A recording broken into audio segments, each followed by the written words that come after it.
Okay, so are you ready to dive into this Web3 marketing thing? Let's do it. Everyone's trying to figure out how brands can actually use it. Yeah, it's a hot topic for sure. It really is. And we were just swimming in articles and We analyses. did our homework. We did, trying to cut through the hype and get to the good stuff. Separate the marketing gold from the. Exactly. And honestly, it feels like marketing is on overdrive these days.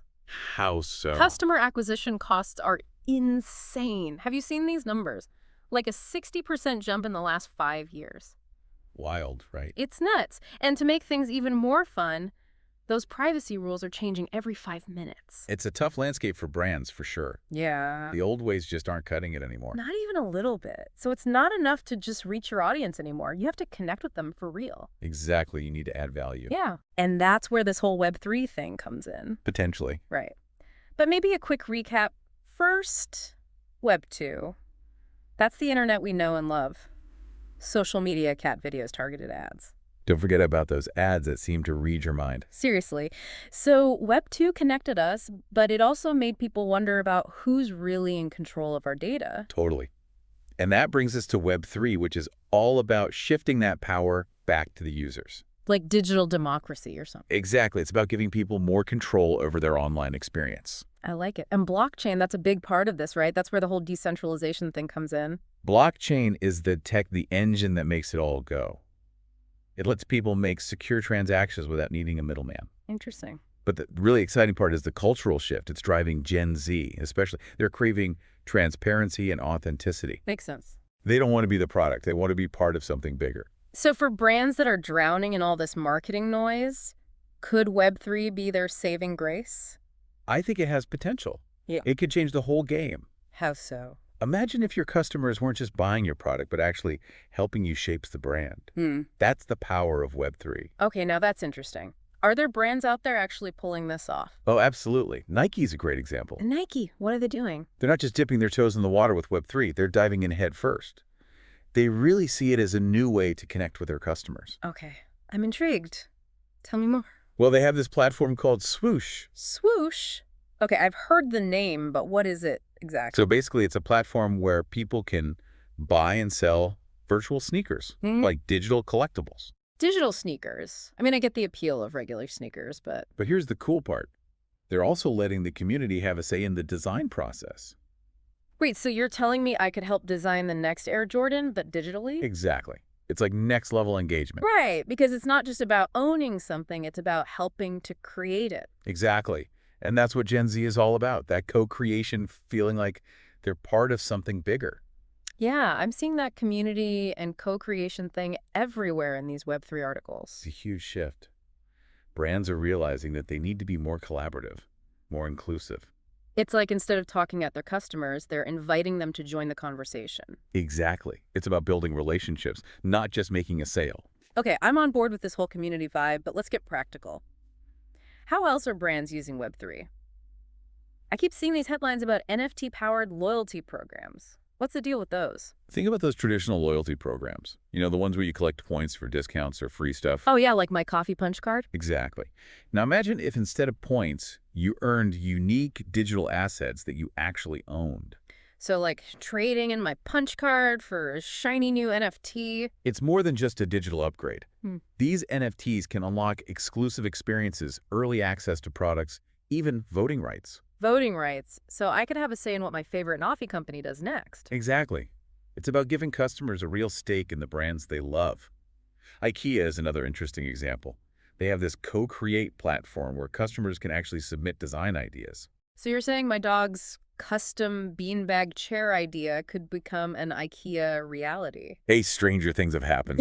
The point is, brands are realizing that their customers are a goldmine of creativity. And they're willing to tap into that. Exactly. Lego has had huge success with their Lego Ideas platform, where fan-submitted designs have become real Lego sets you can buy in stores. That's amazing. Talk about turning your customers into brand ambassadors. Right. It's a win-win. Speaking of brands pushing boundaries, we have to talk about the metaverse. It feels like everyone's trying to get in on that action. It's definitely the Wild West out there right now. Brands are experimenting with virtual fashion shows, immersive experiences, you name it. Like Gucci creating their own virtual garden. Exactly. The Gucci Garden on Roblox. It's a great example of a luxury brand trying to connect with Gen Z in the digital spaces where they're already hanging out. So it's safe to say the metaverse is not just a passing fad. Definitely not. It's here to stay. And it's not just about creating cool experiences. Hmm. Coca-Cola, for example, they launched their Zero Sugar Bite campaign using virtual worlds and AR to connect their physical product to these online spaces. Interesting. So they're trying to bridge that gap between the digital and physical worlds. Exactly. And it created a lot of buzz, both online and offline. It's like they're telling a bigger, more engaging brand story by using these emerging technologies. Exactly. It's about creating a more immersive experience. But it can't all be smooth sailing, right? There must Yeah. be challenges to navigating this Web3 world. Oh, absolutely. One of the biggest hurdles is the complexity factor for both brands and consumers. Yeah, I can feel like you need a PhD in blockchain technology just to understand it all. Right, user experience is another big one. In what way? Well, using Web3 applications often means dealing with clunky interfaces and digital wallets, which can be a barrier for entry for a lot of people. So making it more user-friendly is crucial. Absolutely, especially if you want to reach a wider audience. What about scalability? Can these blockchain networks handle millions of users without crashing and burning? That's the million-dollar question. Scalability is a major concern right now. How so? Well, current blockchain networks can be slow and expensive to use, especially with a high volume of transactions. So not exactly ideal for mass adoption? Not yet, Yeah. but developers are working on it. It's just going to take time. So are we saying that Web3 is still a work in progress? Pretty much. It has huge potential, but there are definitely still some kinks to work out. I mean, it is still early days. Exactly. It's like any new technology, there are going to be growing pains. True. Remember the early days of the internet? Vaguely, I remember those dial-up tones and waiting forever for a website to load. Exactly. My point is we're still figuring out this whole Web3 thing. Right. But the underlying principles, this idea of decentralization, transparency, giving users more control, that's powerful stuff. So it's not really a question of if Web3 is going to take off, it's more like when. Exactly. And what form it's going to take. Because we're already seeing that shift toward a more decentralized internet happening. We are. And the brands that are willing to experiment, to really embrace these new technologies, they're the ones who are going to come out on top. So for our listeners out there who are thinking, okay, this all sounds great in theory, but what does it actually mean for my brand? Where do they even begin? It starts with a shift in mindset. Web3 is about building real relationships with your audience, not just chasing transactions. It's about finding creative ways to give your audience ownership, making them feel like they're part of something bigger. So instead of just bombarding people with ads, you're inviting them to be part of the conversation, to co-create the brand experience with you. Now you're getting it. And that's where things like DAOs come in. Right, DAOs. Those Yeah. things always trip me up. Can you give me the quick rundown one more time? Think of a DAO, like an online community with its own bank account, and the ability to make decisions as a group. No more top-down control. Everyone has a say. Interesting. So it's more like a collective effort between the brand and its community. Exactly. And brands are already using this in some really cool ways. Why? How? Remember Charles and Keith, the fashion brand? They used NFTs to give holders early access to products, discounts, even voting rights on future designs. Wow. So their customers become almost like mini investors with a real stake in the brand's success. Precisely. Another fascinating example is Royal.io. They're using Web3 to shake up the music industry. Fans can buy tokens that give them a percentage of an artist's streaming royalties. So as the artist gains popularity, their fans directly benefit. Exactly. It's like cutting out the middleman and creating a direct link between artists and their fans. I like it.